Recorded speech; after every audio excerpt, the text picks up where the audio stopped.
Hello and welcome to Media Studies. My name is Mark and I'm head of the Media Department at Godalming College, and I'm here to tell you a little bit about the subject.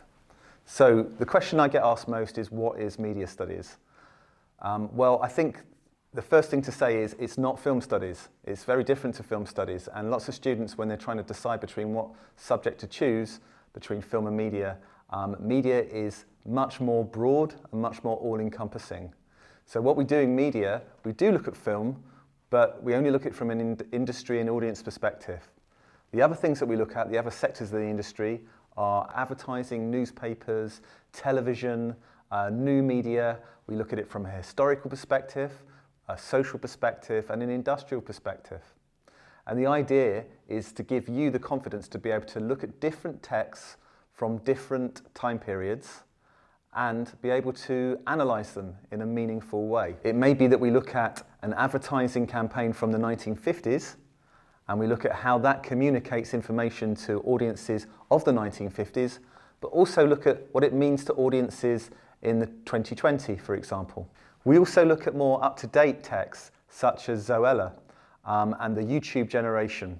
Whilst not a practical course, there are some opportunities for you to complete some practical work in both the first and second years of the course. Some of those opportunities would be to make a music video, produce a functioning website, or produce pages from a magazine. This element of coursework is now referred to as non-examined assessment, and this comprises of 30% of your overall grade. So how will you be assessed on the course? As well as the non-examined assessment of 30%, you will sit 2 exam papers. Throughout the year, working towards the exam, most of the work you'll be doing will be short written tasks and essays. If you're more practically minded, perhaps this is not the course for you.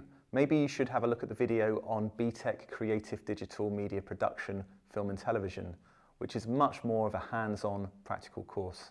We are a successful and inclusive department, and many of our students have gone on to study media at university. However, others have gone straight into the media industry, landing jobs with big institutions like the BBC and the BFI. So, what will you learn on the course? Firstly, it gives you the ability to confidently analyse media texts, both print and moving image. Secondly, it provides an insight into current media practices within the industry and historical practices. Thirdly, it will help you understand how audiences consume and understand media texts from a historical perspective and within the digital age. Thank you for listening, and hopefully we'll see you in September.